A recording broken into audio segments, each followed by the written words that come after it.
അതെ, ഇനി കാണിക്കാൻ പോകുന്ന ഡ്രസ്സുകൾക്ക് ഞാൻ ഗ്യാരണ്ടിയാണ്. എന്റെ അടുത്ത് റിവ്യൂ ചെയ്യാനായിട്ട് ഒരുപാട് വീഡിയോസ് ഇല്ല, ആ ഒരു ചെറിയ ബുദ്ധിമുട്ടുണ്ട്. ഈ കാണുന്ന റെഡ് സാരി ഞാൻ ഒരു കളർഫുൾ ബ്ലൗസിന്റെ കൂടെയാണ് പെയർ ചെയ്തിരിക്കുന്നത്. ഇതിൽ ഒരുപാട് കളേഴ്സിൽ സാരികൾ അവൈലബിൾ ആണ് കേട്ടോ. ഈ കാണുന്ന ഗ്രീൻ സാരിയിലും ഒരുപാട് കളേഴ്സ് ഉണ്ട്. ഇതിന്റെ മുന്താണിയുടെ ഭാഗം ഒരു ലൈറ്റ് ഗ്രീൻ ഷെയ്ഡാണ്. അടുത്ത് കാണിക്കാൻ പോകുന്ന കോഡ് സെറ്റ് എന്റെ ഏറ്റവും ഫേവറേറ്റ് ആയിട്ടുള്ള ഒന്നാണ്. ഇതിലും ഒരുപാട് കളേഴ്സും പ്രിന്റഡ് ആയിട്ടുള്ള മോഡലുകളൊക്കെ ഉണ്ട് കേട്ടോ.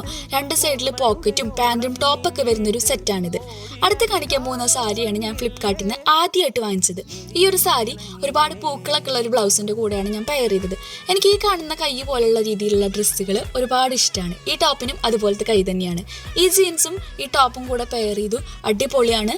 ജീൻസ് നമുക്ക് പല സൈസിലും കളേഴ്സിലൊക്കെ അവൈലബിൾ ആണ് കേട്ടോ. അടുത്തൊരു സാരി ഉണ്ടല്ലോ, ഒരു കാലത്ത് ട്രെൻഡിങ് ആയിരുന്നു. ഇതിലും ഒരുപാട് കളേഴ്സ് അവൈലബിൾ ആണ്.